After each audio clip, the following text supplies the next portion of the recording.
All right, I think we're ready. All right. Well, I want to talk more than just about resumes. I want to kind of talk about career planning from maybe not the very start to the very finish, but look at a broader thing. And I will touch on resumes too, kind of my approach on resumes. But I really want to start talking about career planning. And there's a couple of sayings that I'd like to use to kind of set the context. And the first one is that. So you ever heard of Ernest Hemingway? He wrote a book called Old Man and the Sea, Movable Feast, Farewell to Arms. Well, he wrote the last paragraph of the Farewell to Arms 37 times. He rewrote it and rewrote it. And it's hard to get people to rewrite their resume more than once or twice. So to win a Pulitzer Prize, he had to rewrite things or recraft them. They say great books aren't written, they're rewritten and rewritten. And I would say the same thing about great resumes. I know, for instance, the last time I really worked on my resume, I met with a resume coach, and it cost several $100s to meet with her a few different times, and she knew the industries I was looking at and helped me retool it and redesign it.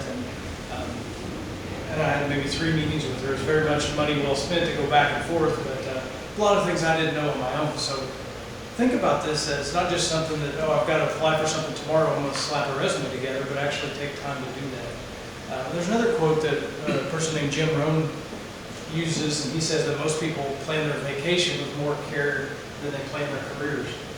And so think about maybe the last vacation you planned and how much time you put into it, and the mileage calculators and the trips you wanted to go to, and the time you spent on Priceline, and are you willing to spend that much time on your resume, your career planning? So any ideas on what the people you know the last time they got a new career, had a career change, or what was the process? What did that look like? Does anyone have any feedback? Well, I'll tell you, I have one, and if you think of something, you can let me know. That a lot of times it'll be a 2-step process where they'll develop their resume and they'll apply, and that's kind of just about it. And maybe they'll apply to 30 places, or they'll just go online and upload resumes a lot, and that does work. It definitely helps people to get jobs, but I don't know that that's the best strategy for really finding something that brings you passion and enthusiasm and excitement, something that you want to stay with for a long time, or even for a little time. So I'm going to talk about a little bit of a different approach here to the career planning process, and it's got a number of steps, and it really starts out with first deciding what you want. And I'll go through theirs, maybe we'll say 8 steps or so, and we'll talk about each one of these. But the first one of those is just deciding what you want. A lot of how I developed this was, before I came to Purdue, I was working in a manufacturing job that it was hard, and it was challenging, it was difficult. There were a lot of nice people who were there, but I didn't see myself there for the next 20 years. So it was a situation where I wanted to change, but it wasn't terrible, so I didn't want to move to something worse or something that I enjoyed less.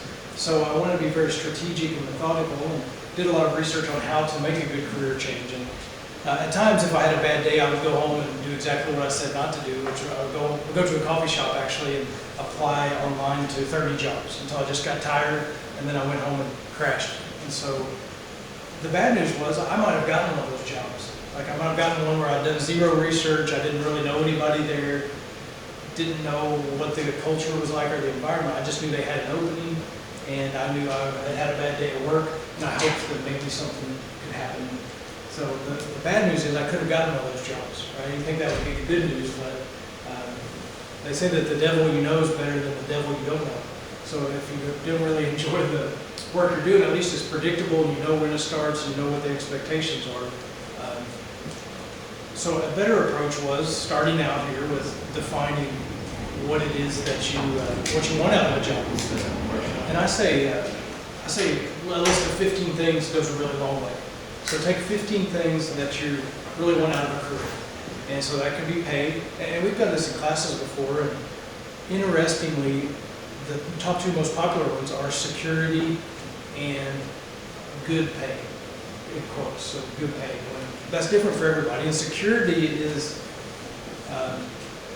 not what it used to be either. So but those two things can be a little misleading. So we don't always know what good pay is, and that doesn't tell you the whole picture, but making this list of 15 things can really help you. And that way, if you get a good, if you get any opportunity, you can compare it to your list of 15 things and see, okay, well, this, 12 of the things on my list are present in this job.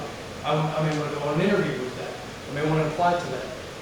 If there are 3 things that match your list, well, then that's obviously a hard pass. And then, now, I listened to Dr. Phil, who I didn't know much about, but I listened to him on a podcast recently. He's really a smart guy. It was interesting. But he was talking about if you don't have money, you just need to work. Right? So maybe 3 things out of your 15, you may have to take that. Chances are, the work that you're already doing here in mechanical engineering technology or electrical engineering technology, wherever you're at, your graphics, you are already putting the work in, so you don't have to start at the bottom. You don't have to do so much landscaping, hope that they like it, bring you back the next day. I don't think you shouldn't have to. So anyway, that deciding what you want, that list of 15 things, and those could be how much money you want in a range. You can go to there's salary.com, and you can put in mechanical engineering technician, and it'll give you a range in the Louisville area, what you can expect to be paid for that. And they'll list job descriptions. And so there is like the first step of research to trying to determine, okay, what skills do I have, what kind of position am I looking at, and here's what they pay in our area. So salary.com, indeed.com, you can look at specific job postings, and they'll tell you how much those people make in those job postings, what you can expect. Glassdoor.com is another one where you can sign up and put in, you can get an account, and they can tell you, for me, for instance, they can tell me what professors around the region make at different institutions, and that information is gathered from people like me who have to put in their information to get access to everyone else's information. Now, public universities, you can find that anyway. You can look that up and find that information. But and it's a little misleading because it's the base salary. It doesn't talk about summer pay or overload pay or things like that. But anyway, for your positions, that's not always available. So you can use Glassdoor, salary.com, and Indeed, and they'll give you information on the positions that are out there. So anyway, that's just one. I mentioned 15 things. The first one's salary, and those are some ways to look into it. Salary.com will also talk about benefits. They'll also talk about vacation time. So benefits, what is health insurance really an important thing for you? I had a friend that has a chronic disease, it was Crohn's disease. So insurance was at the very top of there. He had to have a good job with stable insurance because that would be a deal breaker if you didn't have that with this position. So what kind of benefits do you need if you have, I listened to a speaker one time, he said when he was a teenager, he had what orthodontists call gold mine mouth. He just had so many, he needed so much work in his mouth that his parents had to have dental insurance or would have broken. So anyway, insurance, benefits, are they investing in your retirement? How much are they matching your retirement? Those are questions. Those are things to fill out your list of 15 things. You say, well, I just want to do 8, Andrew. Well, do 15 because it really forces you to create a mental picture in your mind of what your dream job looks like. Now, you may not find a position that has all 15 of these things, but you can find a position, again, that has 10 of them, and you know that that one's better than the one that only has 5 of them. So how close do you want to be to work? Do you want to telecommute some days? Do you want to work from home and just log into the computer that's becoming much more popular? Do you want to work in teams, or do you want to work by yourself? What kind of clothes do you want to wear? That may not seem like a big deal, but if you're going to wear a suit and get it pressed and dry cleaned, I've done that, and it gets old. Or maybe you like it. So what kind of culture, what kind of company culture do you want? What kind of opportunities for advancement do you want to try to find in there? Do you want a company car or truck? Which I mentioned vacation. What any other things that you would want to have on your list of dream characteristics?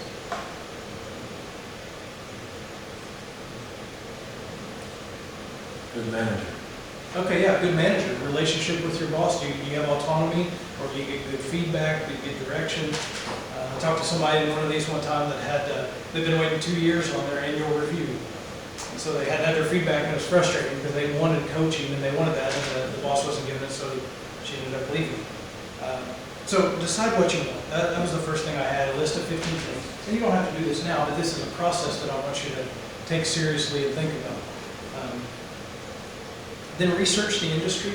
So find for the kind of positions that you want, for the things on your list of what you want. Look around in the industry and see what kind of companies are offering those kind of positions. And so now all of a sudden, you're narrowing it down to your top 3 or 5 companies instead of just 80 companies. I'm mad at the coffee shop, I'm going to apply because I had a bad day at work. I'm going to apply to 80 places. Well, you can't keep all that straight. If they do start calling back, you may miss a good opportunity because you couldn't keep it straight. But now, you've got your list of qualities. You've got 5 companies that provide those, that type of information. So those are your research in the industry. And when you're doing that, think about some places to start are the top 50 companies in Louisville. And look for manufacturing firms. If you want to work in manufacturing, look at design firms or look at civil, whatever matches your list, that's a good place to start. Or just look at where you live and look at a 5-mile radius if that's on your list. Or if your net is as big as the entire United States, then that makes it a little easier for you geographically speaking. And then on your list, they have relocation fees. Some companies will pay to move you to Knoxville and set you up first and last month, for instance, before you get down there. So when you're researching the industry, look for the things on your list and see what companies have those. So that's the second one, the industry research. And there's other lists out there, such as the top worst companies to work for. We do an exercise in class where we look at the top 10 best companies to work for, the top 10 worst companies to work for, but I don't tell you which is which. And so we look up their core values, and the core values are the same for both companies, for both lists. So if you listen to them, you can't really tell which one's a terrible company. So Wells Fargo, for instance, there's criminal charges being pressed against them because they're doing unsavory business practices. They're one of the bad companies, but their core values and mission statement are the same as one of the best companies to work for, which the list escapes me there, but do your research because you may end up with one of the worst companies and not know. Glassdoor.com that I mentioned earlier, they let employees weigh in on how much they like the company, would they recommend it to a friend, and it's anonymous, and they do it in the privacy of their own home, so they can really give you an honest feedback. Whereas you won't get that in an interview when you're talking to a human resource manager. They're trying to sell you on the company. So do your industry research, and those are a few different ways to do it. Step 3 in this process I've got here is to find a mentor. So in finding a mentor, what you're really looking for is somebody who is in your industry, but maybe 5, 10, 20 years ahead of you. And they're kind of can look back and give you the benefit of experience and tell you, if I were in your shoes, knowing what I know about you, I would take these steps. Or it can be someone that's just a year out of college that's navigated that. There's someone who's on a similar path that's ahead of you. And so when you're talking to a mentor, they know people in the industry, they might have connections. One of the things that I do in my classes is I'll meet with students at the end of the semester, and I'll ask them about their career plans, and we'll bring up my LinkedIn account. And so we'll look at, they may be interested in a certain company in the area. I'll type that into LinkedIn, which you can do. It's not something just I have the ability to do. You can see who are all the people that work at this company who are on LinkedIn, and who do I know that's connected to it. So Professor Sisk, he may know folks that I don't know, but they're working at companies around the community, and he could provide an introduction. So that's something a mentor can help you with. And in addition, they can help you.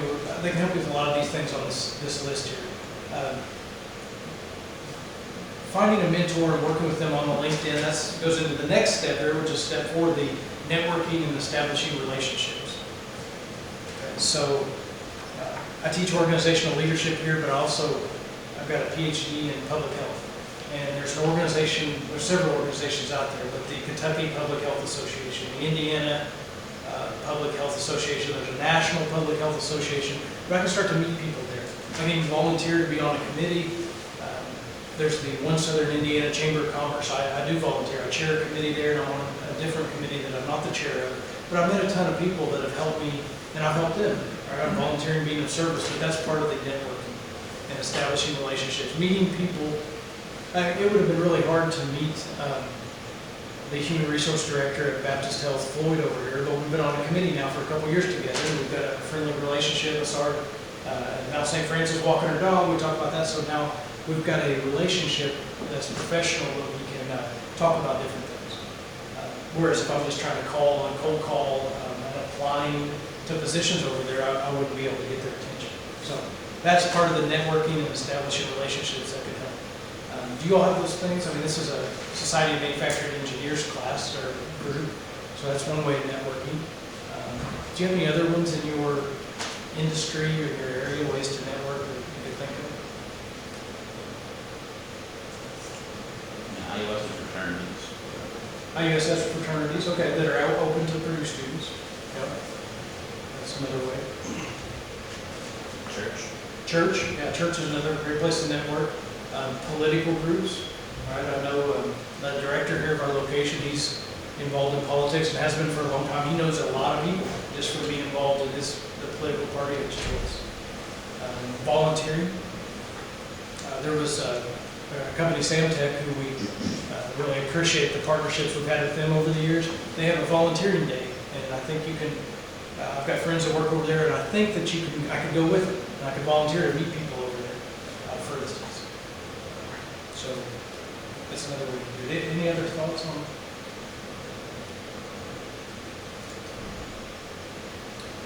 Join a gym. So I go to a gym with group classes, and I've met a lot of people over there. And, it's a way to network also. And then so just to recap, decide what you want, research your industry, find a mentor. We talked about networking and establishing relationships, so that's 4. And then I want to talk about resumes and developing a portfolio. Now, in the other method, where I have a bad day and I go home and upload my resume, the resume is step 1, and applying is step 2, and those are it. Sit by the phone, hope it rings, step 3. And I'm joking around a little bit. I know there's more to it than that, but sometimes we wish it were that easy. But we don't just want a job, right? We want a career. We want something that feels like a calling that we're very excited about. So it takes a little extra work to get there. People say, well, this takes too long. I just want to apply. And this does take longer at first. But getting in a job you don't like, staying there for a year, trying to find another job, that takes some time. Bouncing around jobs you don't enjoy, that eats up some of your career as well. So I prefer to try to take a little time on the front end here and find something. So when we get to your resumes and your portfolio, and when I say portfolio, the CGT students here, computer graphics technologists, they do that more naturally. They might have a website that's their name.com. They have an Instagram account that just has their portfolio information. But it can be harder for people in leadership, or especially people in leadership where I teach. But we talk about mechanical engineering technology. How would you have a portfolio? What are some things you could do? I know you're always working on things. I see a number of projects as I walk in the back door here and walk past that lab. You take pictures of those. You can document each iteration of the process as you go along. Making a prototype, or what did it look like from the beginning all the way through, and you document that, and you put that on a one-page website, or you put all these different projects you do through the 120 credits of class that you take, and then you share a little bit of that on your LinkedIn, or you've got an Instagram or a Facebook page that you share those things on. And that's building a portfolio where people can find out more about you. So if you're interested in applying for a job, they can ask you, well, what kind of work have you done that's related to this? And, well, I can tell you about it, but you can also go to my Instagram account and look it up, and it has all pictures of the things I've done over the last 5 years. If you know. All right, that's just an idea. That's a way to translate the portfolio thing to mechanical engineering students. The resumes and portfolios. When you get to the resume, I don't want to just tell you a lot of the things that you already know. I'll try to add something different here. But people leave out things like their classes. So a lot of times I'll see a resume and it'll just have 2 sentences. Bachelor of Science, Mechanical Engineering Technology, Purdue Polytechnic, anticipated graduation date May 2020. And that'll be it. That'll be the only thing. GPA 2.3. And so I would, unless your GPA is over 3.5, I wouldn't even put it on there. I may not even put it on there. But if it's over 3.5, you should be proud of that. Leave it on there. But unless they ask for it, you don't have to do that. And, so what I'm trying to say is you're doing a lot of time and energy and investment of money and activity into this degree. Be sure to talk about it. Not everybody knows what a mechanical engineering technologist is. So you'll want to talk about the classes, talk about the projects you did, talk about the skills that you're learning, such as your teamwork and project management. And that goes into the next thing on the resume here is you want to put transferable skills. So put it in terms of what employers want. Now, my first resume in college, the only experience I had were summer jobs, building swimming pools, farming, roofing, carpentry work, and that I was trying to get a career in business. And I didn't have business internships or experience, I just had that hard, more blue-collar type of work. So I had to translate that into what employers want.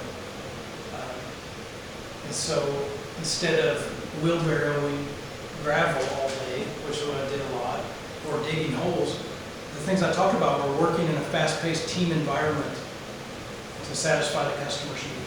When I was building a swimming pool, we put a swimming pool in one time in 4 days. They were able to swim in it at the end of the week. That was fast, in-ground swimming pool, nice, bigger than this room, and we went fast, we worked hard, everything went smooth, but we had it all planned out step by step, and so those are valuable skills. Now, I'm not going to use a wheelbarrow at a big 5 accounting firm. There's a big 3 accounting firm now, but at the time, that was who was coming to Indiana University to interview us, and I had to talk about it in terms of that they wanted. So, talk about how you worked with people, talk about how you work with ideas and problem solve. And so when I say working with people, have you been on teams? And I know you have.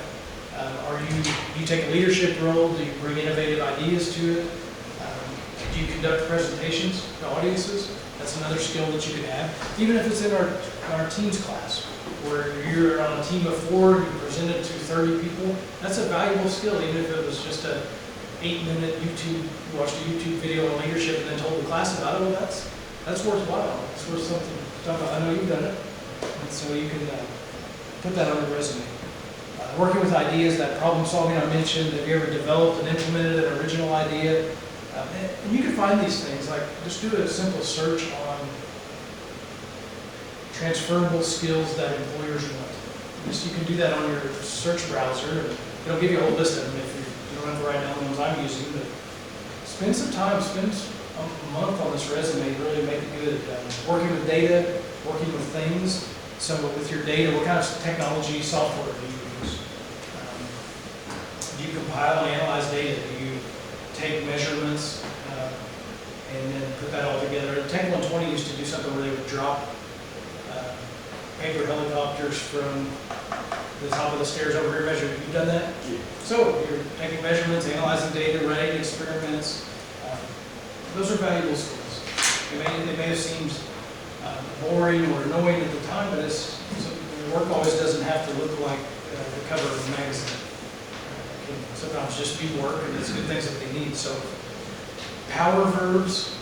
All right, this is the more boring part of the talk, but power verbs on your resume can get people's attention more. So clarify things like clarifying, collaborating, corresponding, demonstrating with the ing there. That is more important than pushing a wheelbarrow from sunrise to sunset. Nobody wanted to hear about that, but they did want to hear that I was collaborating with trained professionals, adhering to codes in the community, because we have electrical and plumbing and things like that. I'll go back to the swimming pool example. So power verbs for your resume, that's another thing to think about. Let me give you a few other tips on the resume.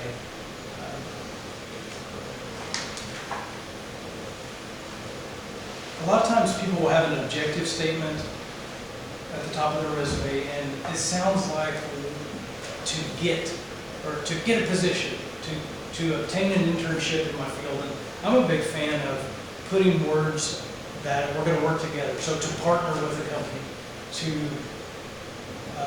contribute in an environment that makes the community better. And then you develop a resume that's based on what this company that you're interested in, what they're trying to do based on their mission statement. And so you put that you're going to partner with the company. Instead of just give me an interview, give me an internship, I want to contribute in a way. I want to be part of a team, those kind of things on your objective statements. Do you have any questions before I keep talking at you?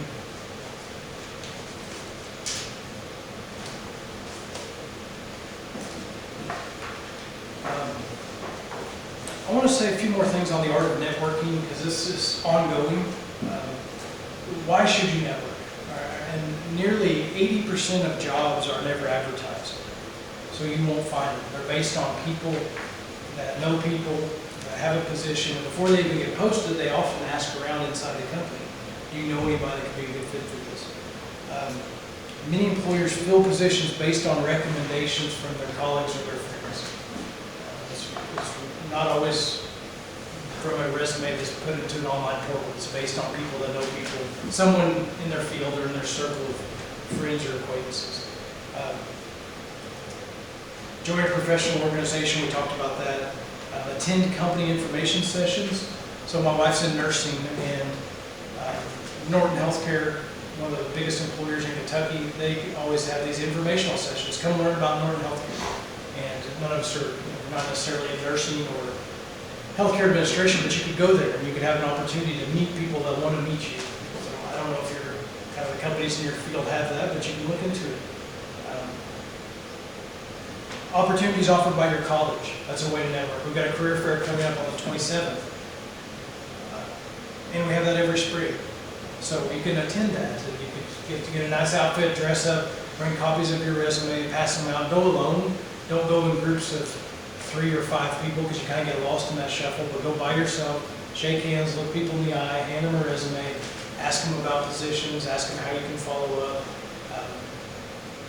tell them about yourself, practice those kind of things before you go there. And it's hard, I don't like it, I practice that stuff, it's uncomfortable, but what better place to go than to a room full of people that are looking to hire people just like you.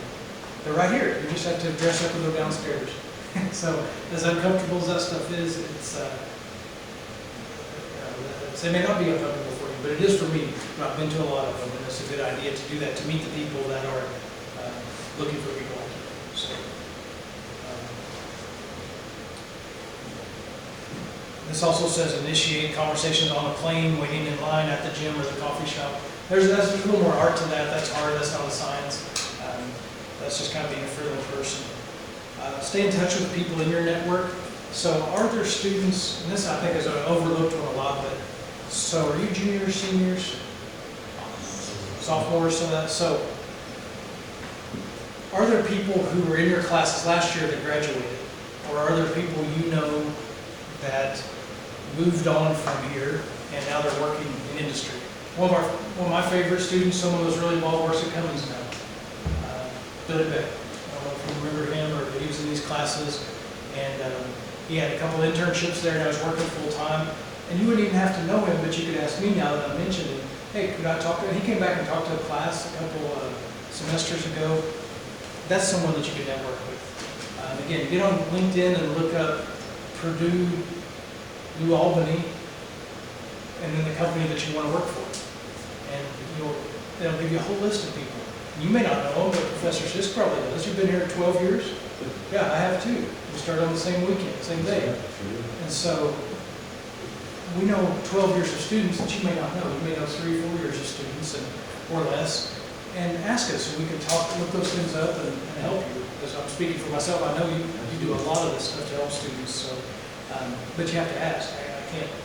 I don't stand down the hallway and push you into the networking, but I'm happy to help if you ask. So it says here too, and this is from a Purdue career, it's a career planning handbook for Purdue University. They shipped it, so 30 handbooks for Andrew McCart.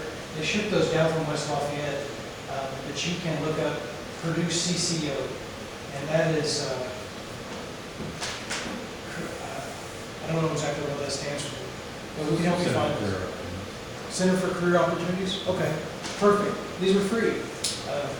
So you can ask them for that, and we'll pay activity fees for those kind of things. So, networking, ask people who they know, and just as simple as, do you know anybody that works at PTG Silicones? Well, yeah, I know a few interns that are there right now. I know the CEO, Brendan, great guy. He's always asking me, he says, do you know any more students? We need some more students. And if I haven't ever talked